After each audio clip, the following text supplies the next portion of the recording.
uy salууну josparlab жүрсүз, проектиңизди, бирок оны жер участкаңызга сыйдырамай жүрсүз. Сондай экен достор, проектиңизди, участкаңызга диагонал жок болсо, ондай вопростарга басыңыз катырмаңыз достор. Нөлдөн крышасына дейин участкаңызга диагонал барма, жокпа, бизге кызыгы жок достор. Сызамыз, сизге унайтындай кылып сызып, проектти нөлдөн крышасына дейин Чорновойго дейин салып бүтүрөтүн боламыз достор.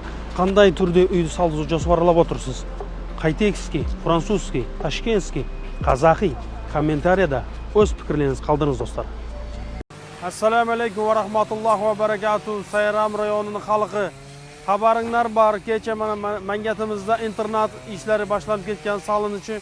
Bu Qarabağda domimizdan 3 barobar katta do'stlar. Bu mangatni xalqiga sap qo'ymaylik do'stlar. Betdan internatimizdan Qarabağdan, Sayramdan, Belotdan barcha Sayram rayonida xalqi betdan yashab o'sib chiqib ketgan do'stlar. Betga o'z hissamizni qo'shib ketdik. Hozir kunda Mayovka 20 yillik sezonlar boshlandi. 5 ming, 10 ming qo'shib mashqqa ihson qilgan insonlarimiz bor ekan. Qo'shib ketdik. Kecha Qarabağdan Turqat maktabidan bitta sinfimiz 250 ming tanga ihson qildi. Mashallah. Biz ham shunday qilsak bo'lmaydimi do'stlar? Kutib qolamiz. Mana shundan keyin savob karvoni qo'shilib qolaylik. Assalomu alaykum va rahmatullohi va barakatuh.